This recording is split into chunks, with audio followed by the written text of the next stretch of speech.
अब बेटा इस क्वेश्चन में क्या लिखा है कि एक स्ट्रेट लाइन L1 है, एक L2 है और एक लाइन L3 है। अब जैसे देखो मैं यहाँ पे एक बार ट्रायंगल बना के दिखाता हूं। एक स्ट्रेट लाइन L1, एक L2 और एक L3। L1 की इक्वेशन गिवन है तो L1 ये एज्यूम कर लेते हैं, L1 है 2x plus 5y equal to 10। L2 given है, L2 को एज्यूम कर लेते हैं -4x plus 3y equal to 12। और एक तीसरी लाइन है L3, ये हो गई।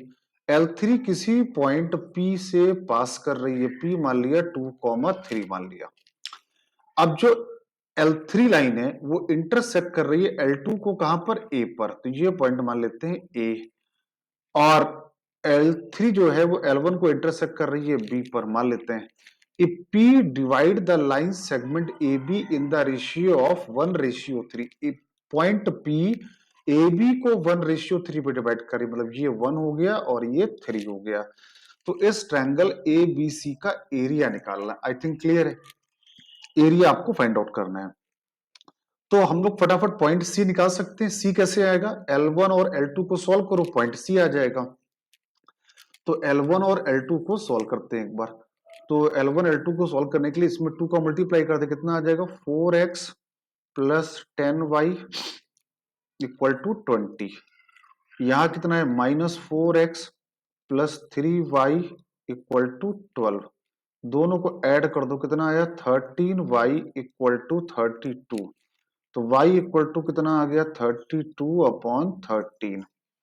अब y की वैल्यू उठा के यहां पे डाल दो तो इससे क्या आ जाएगा? x आ जाएगा। तो 2x प्लस 5y, 5 दूनी 10, 5 3 15, 1 16/13 बराबर 10 के। तो 2x बराबर 10 माइनस 160/13। तो x आ गया -30/26।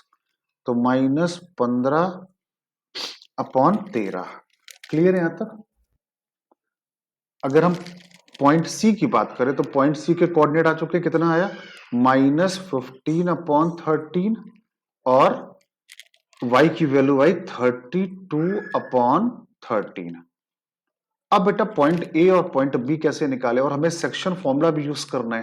सेक्शन फॉर्मूला हम तभी यूज कर पाएंगे जो हमको पॉइंट ए पता हो और पॉइंट बी पता हो। अब भाई सेक्शन फॉर्मूला अगर याद हो ना, तो हमको जब तक ये पॉइंट ए नहीं पता होगा, पॉइंट बी नहीं पता होगा, तो सेक्शन फॉर्मूला 1:3 में डिवाइड हो रहा है, ये हम यूज नहीं कर सकते। तो पहले पॉइंट ए निकाल लेते हैं, ठीक है। पॉइंट ए कहां रखा है? लाइन L2 पे रखा है। या तो एक तरीका है कि पॉइंट ए को मैं x1 y1 मान लूं और दो वेरिएबल यहां क्रिएट कर दूं, ठीक है। तो दो वेरिएबल क्रिएट करने की जगह अब बेटा या तो इस पॉइंट को x1 y1 मान लो, यहाँ पे दो वेरिएबल हैं, या दो वेरिएबल की जगह थोड़ा सा स्मार्ट तरीके से यहाँ पे काम करो। अगर मैं पॉइंट ए के x कोऑर्डिनेट को अगर x1 बोल दूं, कर पॉइंट ए के x कोऑर्डिनेट को x1 बोल दूं, और पॉइंट ए कहां रखा है? लाइन L2 पे रखा है। तो ये पॉइंट x1 यहाँ पे सेटिस्फाई करेगा। तो क्या आएगा? -4x1 plus 3y equal to 12। तो यहां से 3y बराबर क्या आएगा? 12 प्लस 4x1। तो पॉइंट y कितना आ गया? 12 प्लस 4x1/3। पॉइंट ए का x कोऑर्डिनेट आ गया। वैसे ही पॉइंट बी कहां रखा है? पॉइंट बी रखा है y कोऑर्डिनेट, पॉइंट बी रखा है लाइन L1 पे। तो पॉइंट बी की अगर x कोऑर्डिनेट को अगर मैं x2 बोल दूं, तो y कोऑर्डिनेट क्या हो जाएगा? 10 माइनस 2x2/5। ये आ गया पॉइंट बी का कोऑर्डिनेट। अब ए बी एक लाइन है, इसको पॉइंट बी 1:3 में डिवाइड कर रही है। तो सेक्शन फॉर्मूला लगा लो। सेक्शन फॉर्मूला आपको आता हुआ लगाना। 2 बराबर 3 into x1 plus 1 into x2/4।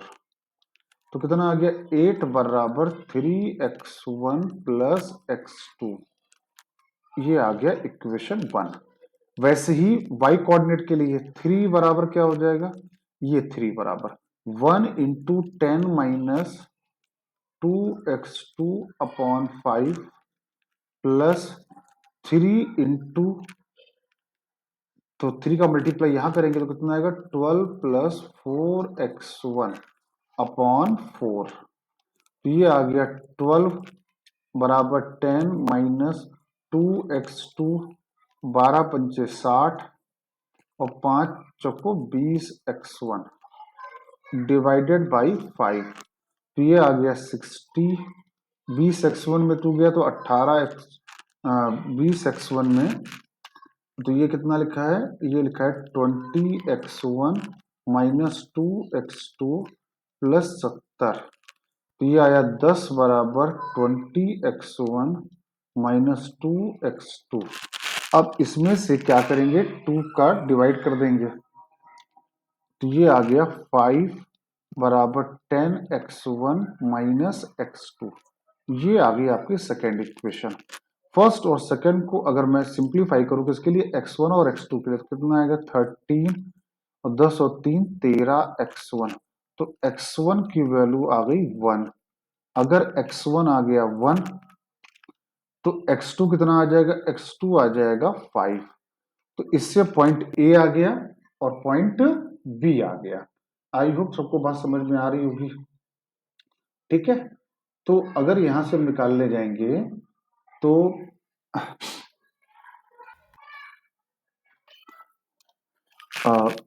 बेटा एक छोटी सी कैलकुलेशन मिस्टेक हुई है, +17 यहाँ आएगा तो -10 और ये -5 तो ये आएगा 3 आ जाएगा। तो x1 की वैल्यू आएगी 3/13। x1 आया 3/13। अब x1 की वैल्यू यहां डाल दो तो x2 बराबर आ जाएगा 8 माइनस 3x1। तो 8 माइनस 3 3 9 बटे 13 अट्ठे 104। 104 में 10 गया 94, 95, 85, 95/13। ये पॉइंट x2 आ गया। तो पॉइंट A अगर हम निकालने जाएं तो पॉइंट A क्या था, x1। x1 कितना आया 3/13 और 12 प्लस 4x1। x1 कितना है 3/13 अपॉन 3। तो थोड़ा और सिंप्लीफाई किया तो पॉइंट ए आ गया 3/13 और 56/13। वैसे ही पॉइंट बी का ये कितना आया x2 आया पॉइंट बी के कोऑर्डिनेट। तो पॉइंट बी के कोऑर्डिनेट अगर निकालने जाएंगे तो पॉइंट बी आ जाएगा, अगर वहां पे हम x2 की वैल्यू डाल देंगे तो ये आएगा 95/13 और -12/13। अब आपके पास तीनों कोऑर्डिनेट आ चुके हैं। अब आपके पास तीनों कोऑर्डिनेट, पॉइंट सी कितना आया था -15/13 और 32/13। इन तीनों से बनने वाले ट्रायंगल का एरिया निकालना है। अब ट्रायंगल का एरिया कैसे निकालते हैं, ट्रायंगल का एरिया निकालने के लिए डेल्टा बराबर हाफ 3/13, 56/13 और 1, 95/13 -12/13 और 1 और -15/13, 32/13 और 1। थोड़ा कैलकुलेटिव सवाल है बेटा, यहाँ पे कैलकुलेशन बहुत ज्यादा है। इसको सिंप्लीफाई करोगे तो जो भी आएगा वो आपका आंसर हो जाएगा। तो ये पार्ट सिंप्लीफाई तो आप कर लेना। तो बेटा यही तरीका है इस सवाल को लगाने का, सेक्शन फॉर्मूले का यहाँ पे यूज हुआ है, अच्छे से इसकी प्रैक्टिस करिए।